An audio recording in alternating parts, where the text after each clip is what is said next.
And again, I hesitate here because I question myself. I'm not in the camp of people that are romantic, by the way. I'm trying to be as orientated towards whatever is true, even if it's against my interests. And I hope people understand that about me. Because even in my companies, we experiment with disrupting me with AI, and some people will be aware of those experiments. I guess there will be a mix of all. You can't imagine that the world will be completely just AI and completely just podcasters. You'll see a mix of both. You'll see things that they do better, things that we do better. Yeah. The message I'm trying to say is we need to prep for that.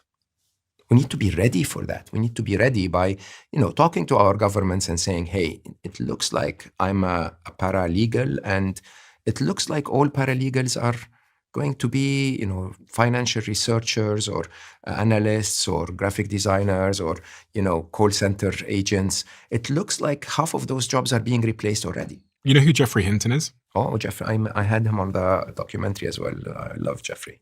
Jeffrey Hinton told me... Trained to be a plumber. Really? Yeah. 100%. For a while. And I thought he was joking. 100%. And so I asked him again, and he looked me dead in the eye and told me that I should train to be a plumber. 100%. So it's funny, huh? Machines replaced labor, but we still had blue collar. Then, the refined jobs became white collar information workers. What's the refined jobs? You don't have to really carry heavy stuff or deal with physical work. You sit in an office and sit in meetings all day and blabber, useless shit, and that's your job. Yeah. Okay. And those jobs, funny enough, in the reverse of that, because robotics are not ready yet. Okay. And I believe they're not ready because of a stubbornness on the robotics community around making them humanoids. Mm-hmm. Okay. Because it takes so much to perfect a human-like action at proper speed. You could, have many more robots that don't look like a human, just like a self-driving car in California. Okay. Mm-hmm. That does already replace drivers. But they're delayed. So the robotic, the replacement of physical manual labor is going to take 4 to 5 years before it's possible at the quality of the AI replacing mental labor now. And when that happens, it's going to take a long cycle to manufacture enough robots so that they replace all of those jobs. So that cycle will take longer. Blue collar will stay longer. So I should move into blue collar and shut down my office? I think you're not the problem. Okay, good. Let's put it this way. There are many people that we should care about that are a simple travel agent or an assistant that will see, if not replacement, a reduction in the number of pings they're getting. Simple as that.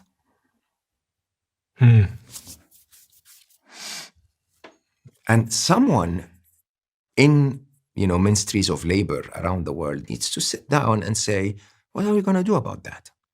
What if all taxi drivers and Uber drivers in California get replaced by self-driving cars?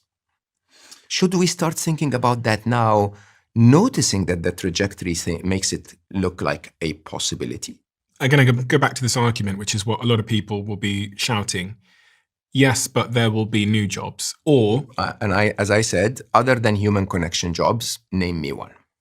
So I've got 3 assistants, right? Sophie, Lee, and B.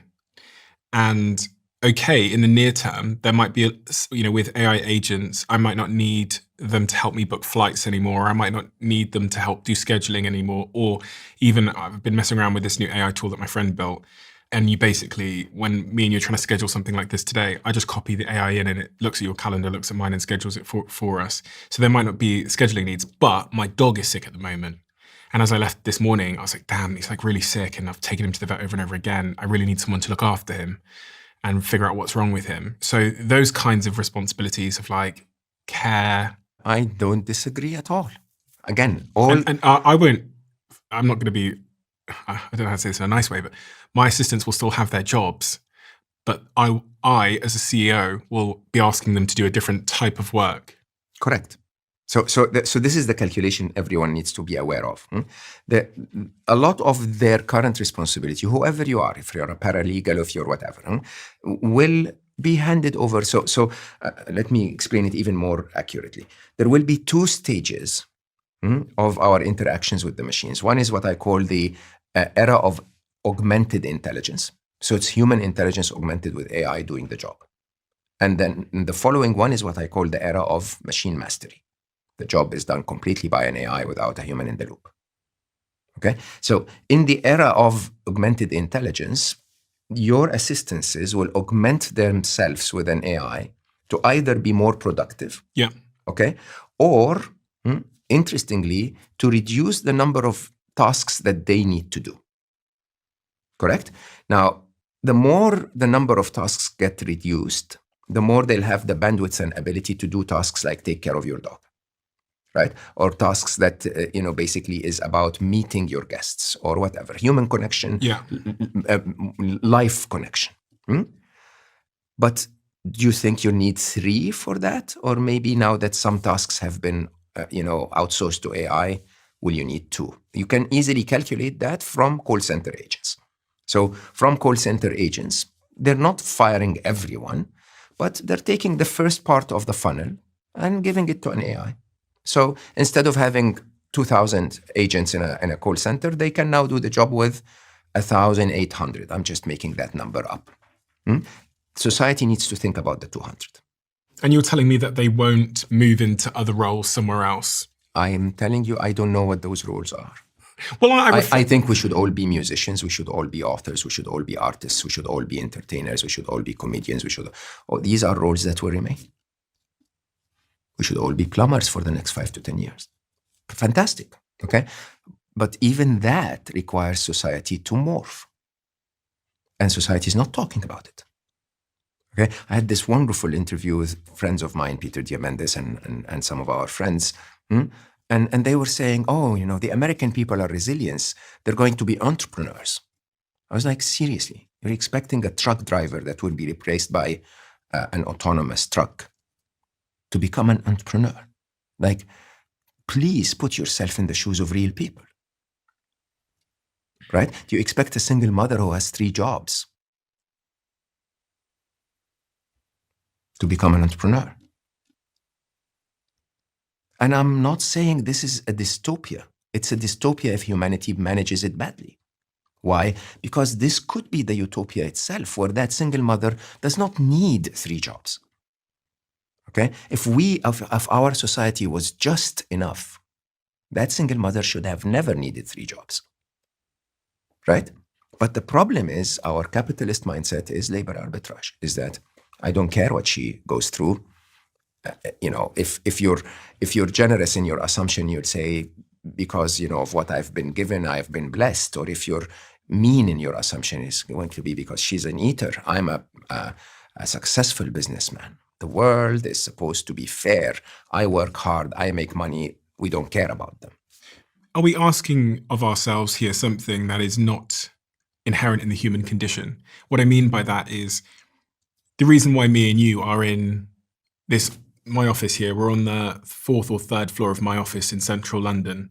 Big office, 25,000 square feet with lights and internet connections and Wi-Fi's and modems and AI teams downstairs. The reason that all of this exists is because something inherent in my ancestors meant that they built and accomplished and grew. And that was like inherent in their DNA. There was something in their DNA that said, we will expand and conquer and accomplish. So they've passed that to us because we're their offspring. And that's why we find ourselves in these skyscrapers. There is truth to that story. It's not your ancestors. Right? What is it? It's the media brainwashing you. Really? 100%. But if you look back before times of media, the reason why Homo sapiens were so successful was because they were able to dominate other tribes. No. Through banding together and communication. They conquered all these other whatever came before Homo sapiens. Yeah, so the reason humans were successful, in my view, is because they could form a tribe to start. It's not because of our intelligence. I always joke and say Einstein would be eaten in the jungle in 2 minutes, right? The reason why we succeeded is because Einstein could partner with a big guy that protected him while he was working on relativity in the jungle, right? Now, the further than that, so you have to assume that life is a very funny game because it provides, and then it deprives, and then it provides, and then it deprives. And for some of us, in that stage of deprivation, we try to say, okay, let's take the other guys. Let's just go to the other tribe, take what they have. Or for some of us, unfortunately, we tend to believe, okay, you know what, I'm powerful. F the rest of you, I'm just going to be the boss. Now, it's interesting that you position this as the condition of humanity. If you really look at the majority of humans, what do the majority of humans want? Be honest. They want to hug their kids. They want a good meal. They want good sex. They want love. They want, for most humans, don't measure on you and I. Okay? Don't measure by this foolish person that's dedicated the rest of his life to try and warn the world around AI or, solve love and relationships. That's crazy. And I will tell you openly, and you met Hannah, my wonderful wife. It's the biggest title of this year for me is, which of that am I actually responsible for? Which of that should I do without the sense of responsibility? Which of that should I do because I can? Which of that should I ignore completely? But the reality is, most humans, they just want to hug their loved ones. Okay? And if we could give them that without the need to work 60 hours a week, they would take that for sure. Okay? And you and I will think, but life will be very boring. To them, life will be completely fulfilling. Go to Latin America. Go to Latin America and see the people that go work enough to earn enough to eat today and go dance for the whole night. Go to Africa, where people are sitting literally on, sidewalks in the street and completely full of laughter and joy. We were lied to, the gullible majority, the cheerleaders. We were lied to believe that we need to fit as another gear in that system. But if that system didn't exist, none of us will go wake up in the morning and go like, oh, I want to create it. Totally not. I mean, you've touched on it many times today. We don't need, most people that build those things don't need the money. So why do they do it though? Because Homo sapiens were incredible competitors.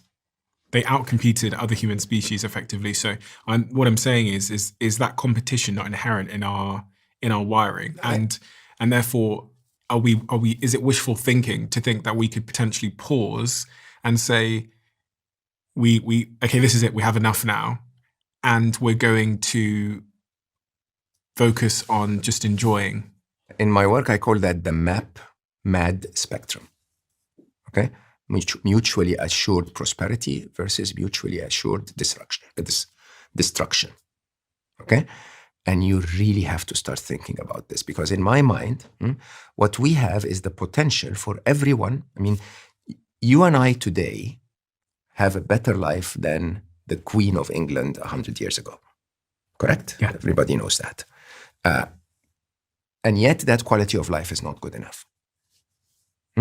The truth is, just like you walk into an electronics shop and there are 60 TVs and you look at them and you go like, this one is better than that one, right? But in reality, if you take any of them home, it's superior quality to anything that you'll ever need, more than anything you'll ever need. That's the truth of our life today. The truth of our life today is that there isn't much more missing. No. Okay, and when Californians tell us, but AI is going to increase productivity and solve this, and nobody asked you for that. Honestly, I never elected you to decide on my behalf that getting a machine to answer me on a call center is better for me. I really didn't. Okay, and because those unelected individuals are making all the decisions, they're selling those decisions to us through what? Media. Okay, all lies. From A to Z. None of it is what you need. And interestingly, you know me, I this year I failed, unfortunately. I won't be able to do it, but I normally do a 40 days silent retreat in nature. Okay? And you know what? Even as I go to those nature places, I'm so well trained that unless I have a Waitrose nearby, I'm not able to. Like I'm in nature, but I need to be able to drive 20 minutes to get my rice cakes. Like what? What? Who taught me that this is the way to live? All of the media around me, all of the messages that I get all the time. Try to sit back and say, what if life had everything? What if I had everything I needed?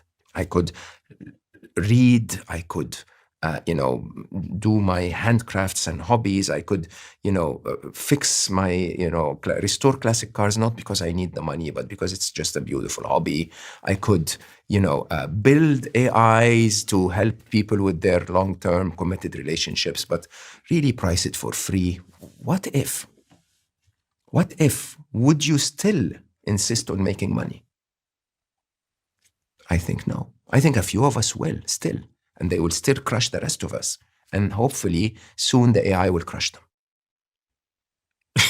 Right?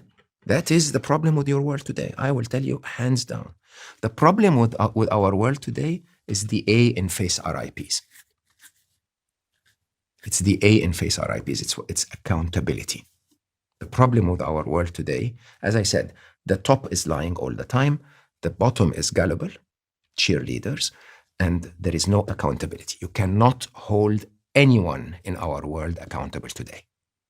Okay? You cannot hold someone that develops an AI that has the power to completely flip our world upside down. You cannot hold them accountable and say, why did you do this? You cannot hold them accountable and tell them to stop doing this. You can look at the world, the wars around the world, hundreds of thousands of people are dying.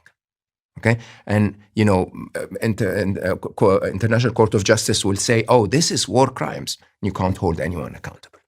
Okay, you have 51% of the U.S. today saying, "Stop that." 51% change their